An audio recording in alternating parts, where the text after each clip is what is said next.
এই ওয়াকফ বিলের আন্দোলনকে নিয়ে আজকে ভারতবর্ষের বুকে যে আন্দোলন চলছে, সেই আন্দোলনকে দমানোর জন্য, সেই আন্দোলনকে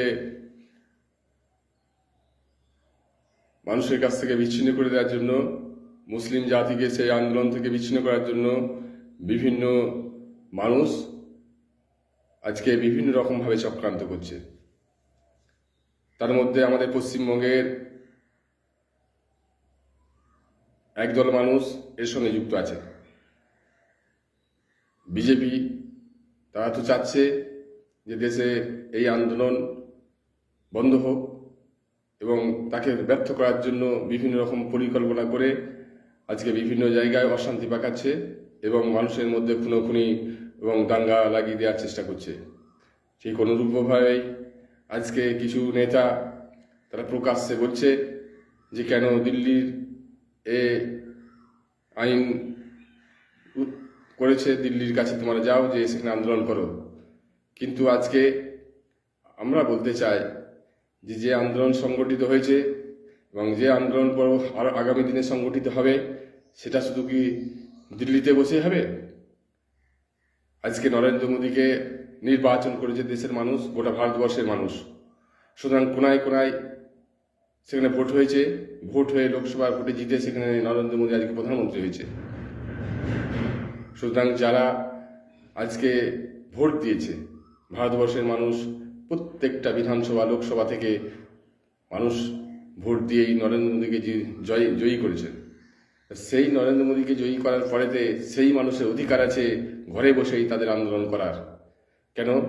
ইংরেজ আমলে যখন আন্দোলন হয়েছে, ইংরেজ আমলে যখন এই স্বাধীনতার জন্য আন্দোলন হয়েছে, তখন রাজধানী ছিল দিল্লি। তাহলে দিল্লিতে শুধু সেখানে আন্দোলন হয়নি, ভারতের কোনায় কোনায় আন্দোলন হয়েছে। হয়ে কিন্তু ওই ইংরেজকে তাড়ানো হয়েছে।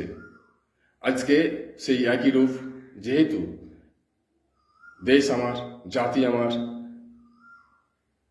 এবং আমাদেরই ভোটে প্রধানমন্ত্রী নির্বাচিত হয়েছে, তাই আমাদের অধিকার আছে আমরা যেখানে খুশি আমরা আন্দোলন করব। আমরা যেখান থেকে খুশি আন্দোলন করে সেখানে সেই বার্তাটা পৌঁছে দেওয়ার চেষ্টা করব। কিন্তু আজকে যারা এই সমস্ত কথা বলছে, কেন বাংলায় আন্দোলন করছে তোমরা দিল্লিতে যাও, তারা কি আন্দোলন করেনি? তারাও তো আন্দোলন করেছে। তারা ওই কেন্দ্রীয় সরকারের বিরুদ্ধে যখন প্রয়োজন পড়ে তখন তারা বাংলায় বসে আন্দোলন করে। কেন তারা দিল্লিতে যায়নি? কেন? সেই সমস্ত নেতাদেরকে বলতে যায়, সেই সমস্ত মন্ত্রীদেরকে বলতে যায়, সেই সমস্ত সুবিধাবাদী নেতাদেরকে বলতে চাই, আজকে তোমরা মুসলিমদেরকে দিল্লি যেতে বলছো, তোমরা কেন দিল্লি যাওনি? তোমরা বাংলায় বসে বসে কেন বিজেপি সরকারের বিরুদ্ধে আন্দোলন করো? কেন তোমরা কলকাতায় বসে আন্দোলন করেছো বামফ্রন্টদের বিরুদ্ধে? কেন করনি? কলকাতায় বসে আন্দোলন করনি, করেছিল পশ্চিমবঙ্গের কোনায় কোনায়।